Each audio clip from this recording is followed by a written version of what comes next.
topics and opinions expressed on the following show are solely those of the hosts and their guests and not those of W4WN Radio, its employees, or affiliates. We make no recommendations or endorsements for radio show programs, services, or products mentioned on air or on our web.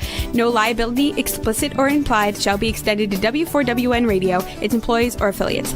Any questions or comments should be directed to those show hosts. Thank you for choosing W4WN Radio. This is Beyond Confidence with your host, Divya Parekh. Do you want to live a more fulfilling life? Do you want to live your legacy and achieve your personal, professional, and financial goals? Well, coming up on Divya Parekh's Beyond Confidence, you will hear real stories of leaders, entrepreneurs, and achievers who have stepped into discomfort, shattered their status quo, and are living the life they want. You will learn how relationships are the key to achieving your aspirations and financial goals. Moving your career or business forward does not have to happen at the expense of your personal or family life, or vice versa. Learn more at www.divyaparekh.com, and you can connect with Divya at contact@divyaparekh.com. This is Beyond Confidence, and now here's your host, Divya Parekh. Good morning, listeners. It's Tuesday, and of course, I love to be here with y'all. So awesome to be here, and we are going to have some great conversation today. And just wanted to share, yes, I've finished my first draft on about the book on artificial intelligence, and super excited about it. Now going through the editing piece, and of course that is never fun when you go back and read your draft. So remember that all of us go through those pain points, and the key is coming out of it, staying with the discomfort, because the key that opens the door of development goes through discomfort. So just excited to be here with you, and let's bring in our guest. Welcome, Lindsay. Hi, Divya. Thank you for having me. Oh, it's awesome to have you on the show. So, Lindsay, tell us if you recall a moment from your childhood, youth, where it was a remarkable, positive moment, where a person or an incident, something happened that left a mark on you. Wow, there are so many to choose from. I'm very grateful for having that kind of childhood. And I think it's interesting, just since you mentioned development. I'm, very lucky, loving parents. And I think one of the things that I really learned from my mom was when I would come home from school and I would not, be upset because I didn't do well on a test or didn't get a grade that I wanted. My mom would always ask me, but if you did it again, would you do better next time? And this was probably really before growth mindset was a thing. And it makes sense because my mom was an educator. But there was such a gift in that it's okay. You'll get it next time, or maybe you don't have it yet. Right. And so I think that is something that has really stayed with me just in my life, especially because I'm oftentimes in a learning and development role. So, how can I support people in, their own growth mindset of you'll do better next time. What did you learn? And what would you do differently? So I think that probably, resonates in terms of something that has really stuck with me through my life. Yeah, so that is really powerful, and it opens a door for growth, and you're bringing it back to the growth mindset. So as you grew, did you have any aspirations, like you wanted to become or go in a certain direction? I have always had a lot of interest. I'm a pretty naturally curious person. I've reinvented myself career-wise several times now. But it's funny to think of the things that I thought that I wanted when I was young versus, where I am now. But there is kind of a thread within it. When I was really little, I thought I wanted to be an actress. So I grew up in LA, and, being around Hollywood, it's in the water here a little bit. And, Sure. but it's funny though, because in a lot of ways, in my corporate life and even now as an entrepreneur, a lot of what I do is facilitation, public speaking, things like that. So I found my way. I do the occasional community theater, which I love, but I found my professional way of getting that need met. Mm, yeah, that is powerful. So you talk about like that you have reinvented yourself a few times. So tell Yeah. us like, a couple of turnkey points in your life like that. Yeah. So one story that I often share with people is I actually studied anthropology in college. Ooh. And when I graduated, I thought I was going to be an archaeologist. So I went on this archaeological dig. And what I found is that while I was there, the dig leaders kept saying to me, "Hey, Lindsay, these people aren't getting along. Can you talk to them?" Hey, so I had this realization that my gifts are for working with living people, not the dead. And so from there, I kind of pivoted into advertising. And so I worked in advertising for a little bit. And while I was in advertising, I was working on the client side, supporting, our various accounts. But in my spare time, I would find that I would volunteer. Oh, I'll help with that recruiting. Oh, I'll help with training. Oh, I'll help with a variety of things. And so that then pivoted me eventually into human resources. So, Mm, a lot of times it was these little whispers of, "You're actually better over here," or, "You're really good over here." All of the things have built on each other, and kind of similar to the original story, I keep learning and taking what I've learned and, moved that with me as a skill set, right? So even though I didn't work in client service and advertising anymore, I still like to apply that client service mindset in my role in human resources. So all of these things kind of build on one another. that's so powerful because so many times what happens is mm, that people have studied in one discipline and then they kind of feel like they're stuck, they cannot move around, but just opening yourself to learning can open up so many doors. So, what was it about the HR that you really enjoyed? So I think, again, all of these things are an interconnected web. Right. But, I studied anthropology because I was really interested in human behavior. I was interested in culture.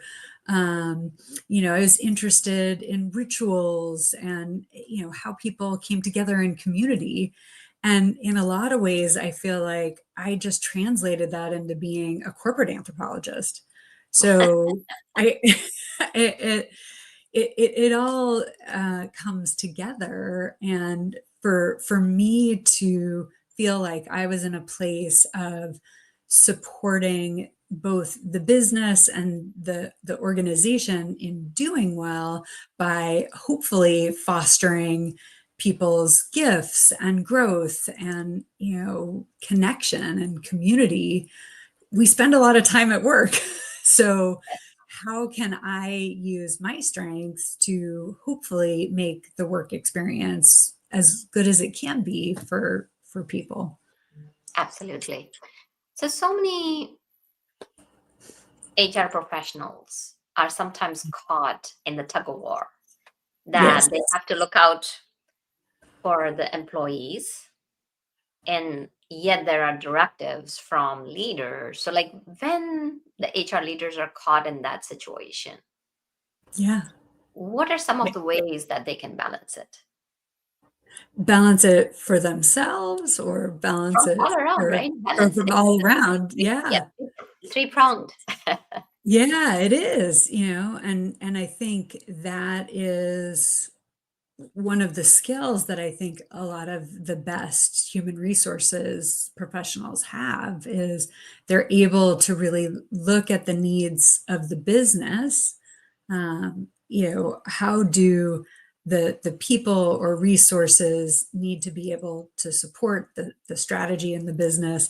How do we work with the leaders who are oftentimes taking that strategy and putting it into execution, and helping them work with the people on their teams to be able to translate those messages. So, one of the things that I really loved being able to do when I was in the corporate role is, you know, take all of that in balance and try to figure out what's going to work best for as many people as possible, and for the people that maybe it's not as good of a fit for or whatnot, how do I help coach them, coach their leaders?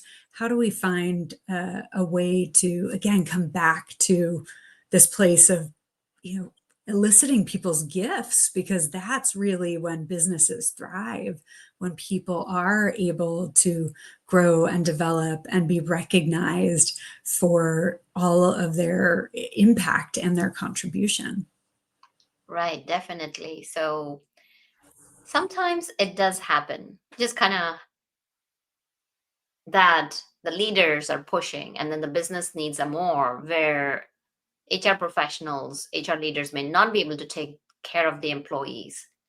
How can they balance that? Are there any practical strategies, tactics that work for you?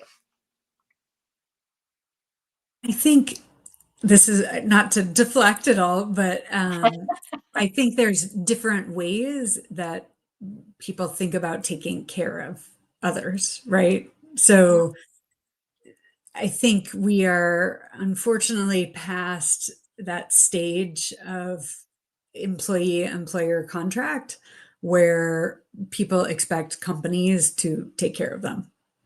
And so that has been a series of events at least in corporate America, that has unfortunately, whittled down that trust that at least employees have, that I'm going to work here for 25 years. I know you had a Right. previous guest who had this situation where, after 25 years, you're without a job. The layoffs, unfortunately, are a de facto business strategy now. Yeah. And it's not what I want. I think a lot of value creation walks out the door. So there are a lot of things that people think HR can do, but they can't. Mm. HR is not all powerful in a lot of ways. For me, at least, where when I was, in a situation where business wasn't good, I know I tried to focus on, look, I don't want to have to lay anybody off, or fire anyone or whatnot, but can I make sure that if I was the person being fired or laid off, that it is the best possible experience it can be. It's done with kindness and respect and integrity. If I'm not in the place to influence the decision or to change a decision, sometimes things have to happen. Right. So how can we do it in a way that is most respectful and kind, I think is Mm. really critical. Absolutely. And it's a tough place. The lot of landscape has changed in past several decades where it used to be that people are assets, and now with the advent of AI, we are even hearing that, we have brought in efficiency, and letting go of people is almost a badge of honor. So Mm. now you've been a leader in the corporation and you are outside. If you were to sit with a CEO, what advice would you give them? I feel like you can still do well by being well. Mm, And, if you focus on the well-being of your employees, there's a lot of data, particularly from the World Wellbeing Movement out of Oxford, that actually gives data to show that when we are focused on the well-being of our employees, our profits are better, our stocks are higher. Like there's an incredible amount of data that focuses on that. And you can't do everything you think you can do. yeah. And I think that is one of the things that I have seen in the burnout epidemic, is that, you fire someone and then you just give somebody else an entire job. Like Yeah. people are doing multiple jobs. And what that means is they're probably not doing any one of them very well. So how can you find a way to make peace with these wild aspirations that often get CEOs or founders in the role or in the seat that they're in, but also recognize there's a space of, how can I do less better? How can I do fewer things, faster, stronger, et cetera, versus, well, we're just going to do it all and we're going to get there this way. If you're burning people out, you're not going to likely end up with the long-term value creation that your aspirations are wanting. So value creation definitely is the key. And as you mentioned, there are studies after studies that have shown that when you invest in the well-being of employees, it's directly correlational to the company profits. So, Mhm. so many times, like you mentioned, that you lay off somebody, now you're transferring that job to somebody else. They already have their own job. Now they have double the job. So they feel like that the work is draining them. What could they do so that they could go from just being existing in the survival or panic mode to having some form of thriving mode? So I think one of the things that I try to advocate for in my book is that there are options. Like we have choices more than we often think that we do. And so, it does take courage. You've got to negotiate. Um, this is where a little bit of my hope for AI is not that we're all still working 60 to 80-hour weeks Mhm. and AI, but actually we're working a more reasonable week and AI is supporting us in having better work-life harmony, supporting us in being able to really do the most innovative, creative thinking. And, AI does the transactional stuff. But now I've lost your question. What was the question? I went down my AI path. It's okay. Um, Like you answered partly about it, that, when you're oh, feeling when you're that, in your role. Yes, yes, yes. like you're feeling drained, how can you move towards the Yeah. from survival to thriving side? Yeah. So for me, I think a lot of it comes down to, how do you create a little bit more space? Time, we all have 24 hours in a day. Even Hmm. Beyonce has 24 hours in a day, right? There is that oftentimes we focus just on the time element, but there are a few other elements that you can play with. One is your energy. So, oftentimes it feels like, I don't have time. I don't, and we're just in this routine mode. But if you can have, even for a day, a week, just do a mini time audit for yourself of just, how did I spend my time? What was my energy like? You can start to identify the activities that feel really good. I mean, there are times where I am in the flow of my work, right? When I am designing and in my really creative space, time flies by. I don't even, I'm like, oh my God, it's 5 o'clock already. And I don't feel drained, right? Right. So there's something about acknowledging in a lot of ways that, we can operate like a human battery of, it's not the time as much as it is the energy that, is expended in that time. How much are we recharging ourselves, or keeping our battery charged versus, just in that draining mode. Yeah, no, absolutely. So energy mapping really works well because it's kind of telling you what are the tasks or what are the areas that are draining your energy and what are the tasks that is replenishing or recharging your energy. And also, as you mentioned, that AI can be used to do the grunt work. If I think so, mostly like now, most companies have transitioned into the AI area where some form or shape it is happening. Yeah. So now, like, as you talked about the well being in today's day and age, it's all about the hustle culture. And when we talk about the hustle culture, it's like, okay, you got to do multitasking. And yet there are studies out there that show that, when you're working on one project or one task, the brain works really well. So, in so many, like, hundreds of context switching, how can somebody work well while staying focused?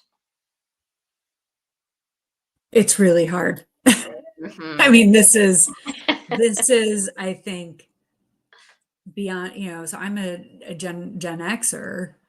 Um, I look at my kids who are Gen Alpha, and I really feel like our brains are rewiring in a different way, where we all have a lot of just crisis of focus, crisis of presence. So one of the things that I talk about in my book is just the concept of working mindfully. So we are always going to be multitasking. I mean, I remember talking to a client who told me about, he was sitting in a meeting with people with his laptop open, answering emails, answering chats or Slack, and also texting on his phone. I don't know how he was processing anything happening in that meeting. And so, some of it is, what are ways that we can work more mindfully so that we can be present? What are some of the things that we can do to, I think, really foster body awareness? So, part of either hustle culture or lack of focus is, we just keep going, right? We're just in this loop of putting out fires, putting out fires, putting out fires, putting out fires, and we don't have a lot of time to focus.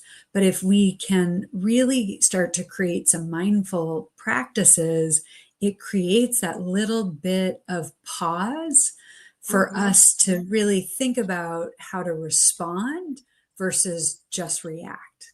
Hmm. And so getting out of that cycle of responsiveness, getting out of that hustle mentality, of, I'm just going to power through, even though, I know for me, I now can feel in my body like, you know what, I need to just step away from my computer. I'm not going to come up with that LinkedIn post or that, program design, because my body is telling me you need to get up, you need to take a walk, you need to clear your head and come back so that you can be fully present and focused.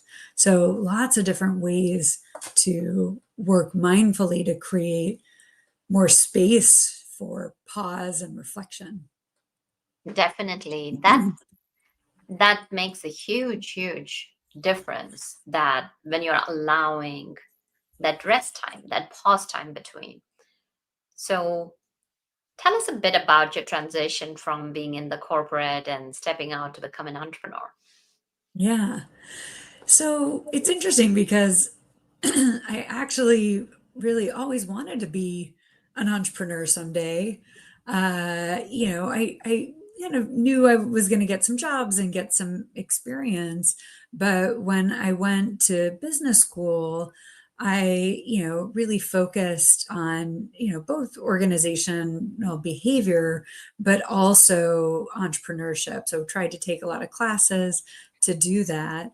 And, it's funny, flash forward 20 years later, I didn't think that I would still be in corporate America, but really it was the gift of a layoff that allowed me to pursue my entrepreneurial dreams. So I had already been, in a lot of ways, seeding this for myself and imagining and focusing on what are some of the skills that I could, bring to bear as an entrepreneur. What do I want to do as an entrepreneur? Do I want a product or a platform? Do I want to be, consulting? So I think for me, what ended up happening was, I received the gift of a layoff. It was an opportunity to make a pivot, throw some spaghetti against the wall, see if anything stuck, see if I liked it. And, here I am 20 months into the journey, and, I'm loving it. It is hard. There are days when, I feel the old adage of entrepreneurs are the only people who work 80 hours to avoid working 40. So, there are those days, but I really try to practice what I preach about, working well. And yeah, I'm just enjoying all of the learning and growth that's part of this new identity. Fantastic. So congratulations on making the Thank transition you. and that Thank you're you. enjoying, because it's so important to know that there are different options in life. And of course, different options would be different for everyone. Sitting down and Yeah. exploring those is such an important thing. So how did you get into the book writing? So it's funny when I think I've always just felt there was a book in me, which I know sounds super cliche, but there were things that were starting to germinate in my last couple of years in corporate America. I had the great fortune of being able to shift to a part-time schedule. And while I was working part-time, it was like my mind was just opened so much to, wow, there are all these practices and new habits that I am creating that are taking me away from being really the workaholic that I had started to become.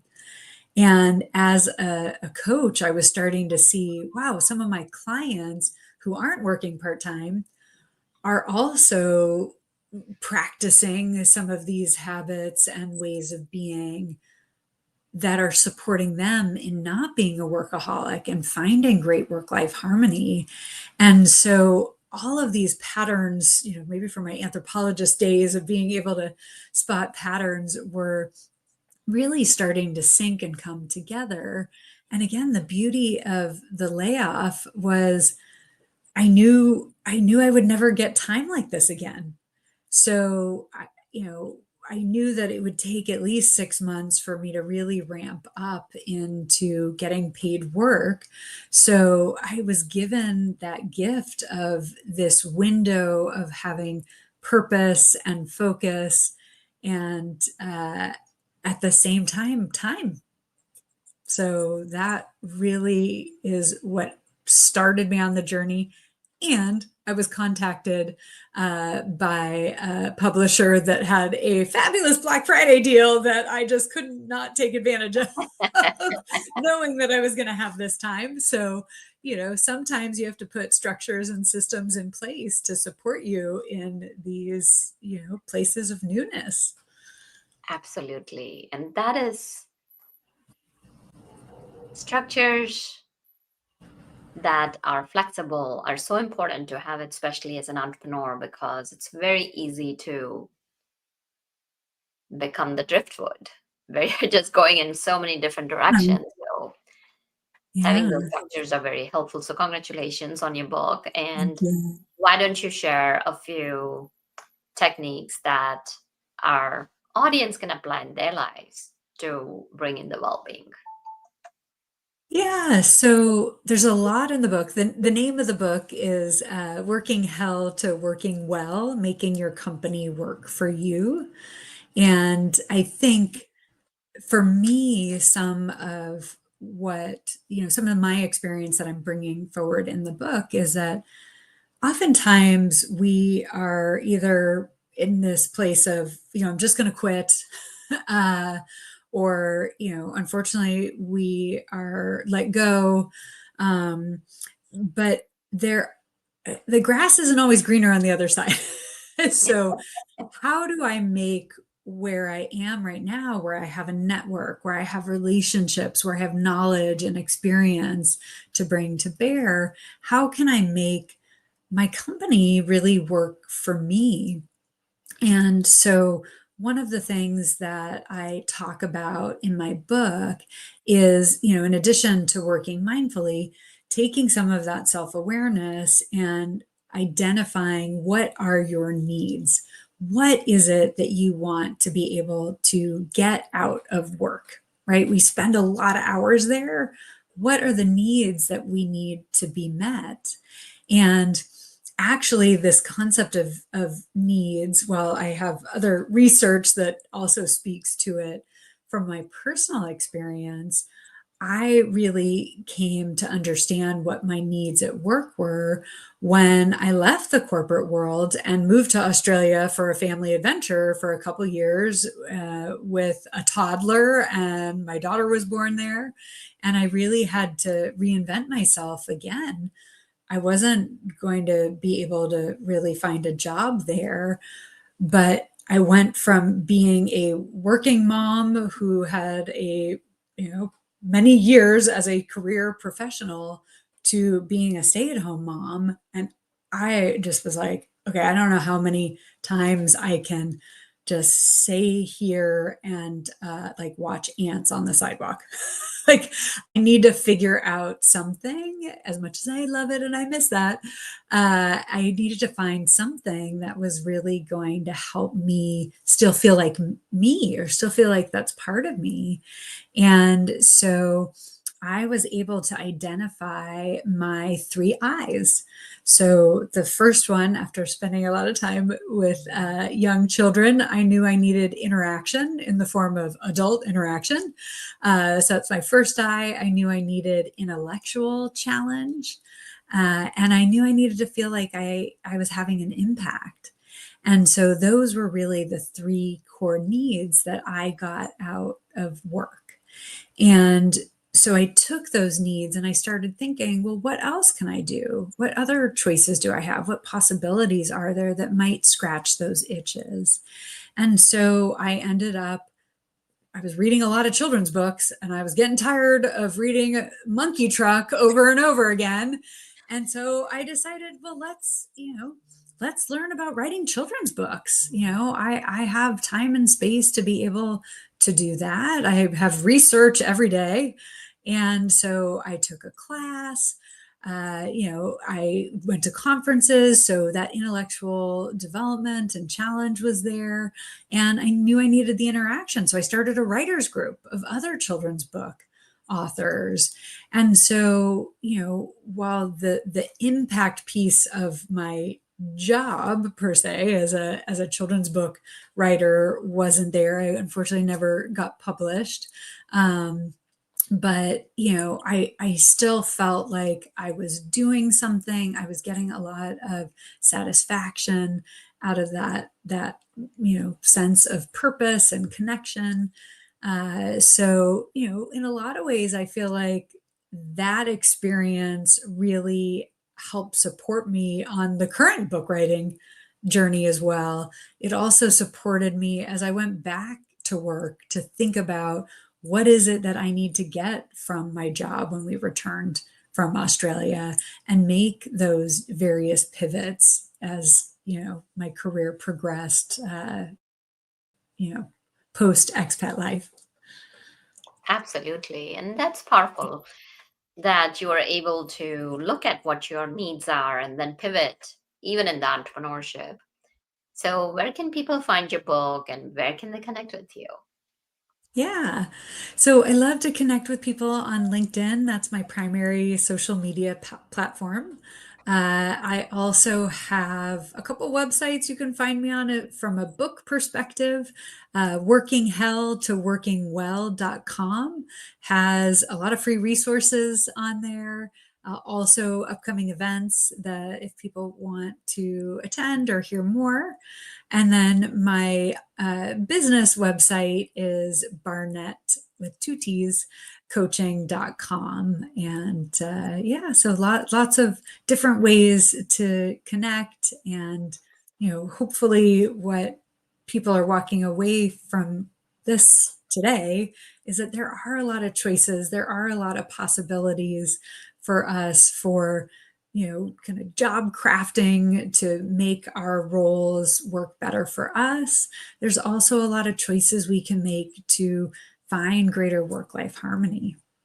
Absolutely. Well, thank you for joining us, Lindsay. Thank you for having me. Absolutely. Thank you, wonderful audience, because without you, the show would not be possible. Reach out to us. Let us know. How can we serve and support you to live the life you deserve? And thank you, Juan, for making this show technically possible. Be well and take care until next time. Thank you for being part of Beyond Confidence with your host, Divya Parekh. We hope you have learned more about how to start living the life you want. Each week on Beyond Confidence, you hear stories of real people who have experienced growth by overcoming their fears and building meaningful relationships. During Beyond Confidence, Divya Parekh shares what happened to her when she stepped out of her comfort zone to work directly with people across the globe. She not only coaches people how to form heart connections, but also transform relationships to mutually beneficial partnerships as they strive to live the life they want. If you are ready to live the life you want and leverage your strengths, learn more at www.divyaparekh.com. And you can connect with Divya at contact@divyaparekh.com. We look forward to you joining us next week.